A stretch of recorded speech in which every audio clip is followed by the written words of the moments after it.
Jeremy Sockman here today with a look at a movie about a specific time and place. The place is the beach, and the time is Wednesday. It's Big Wednesday from 1978, but is one day of the week enough to make a movie work? Let's take a look. Surfing. More specifically, the act of surfing. It's the favorite pastime of some pals in California. You've got Hotshot Matt, played by Jan Michael Vincent, who's got serious skills but also a drinking problem. Then you've got Jack, who's also got skills but has his head on straight. There's Leroy the masochist, played by Gary Busey, and I think it's obvious what he's into. These guys like to eat, party, and surf. Let's get radical.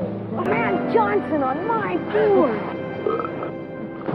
But uh-oh, it's the 60s, and Vietnam is going on, so the gang tries to avoid the draft by pretending to be crippled, insane, gay, or all of the above. 2 out of 3 ain't bad, and only Jack is sent off. From there, it's time to flash forward a bit, and we find out that Matt is married and cleaning pools, Jack is back from the war and single, and Leroy is gonzo. When a big swell comes in, they all reunite for a little surfing despite the warnings of the beach patrol. Spoiler alert, despite being a little rusty, nobody drowns.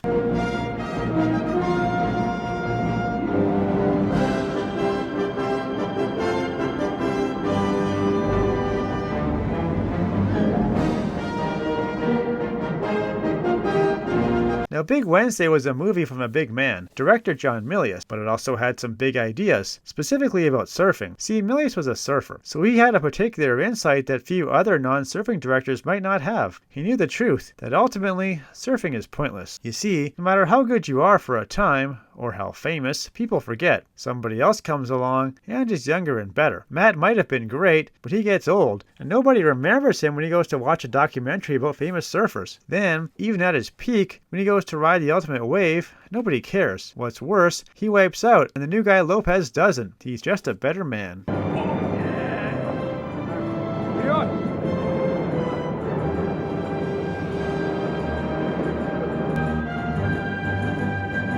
Milius knew the existential truth, that even if surfing might be about riding sweet waves, it won't stop life from happening. You can spend all the time on the water you want, but time passes. You might have to go to Vietnam, die, you might get married, you might lose your girl, work a crummy job, be a vet nobody likes. It's all out there. The waves don't care. They never stop, and they'll be there long after you are, not even noticing you were there in the first place.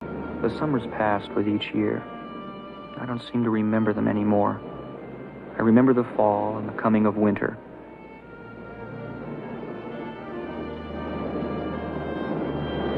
Humans get old. Life happens, but the waves are eternal and omnipotent. Even if you achieve the perfect oneness with them for a fraction of a moment, it'll be over another fraction later, with no record beyond your own tiny sense of self-satisfaction. So really, why bother? Nature is bigger than you. You may as well just live your life and not bother with the pretense that you matter against the swell of time. Or do it anyway. Either way, it's all moot. Old man.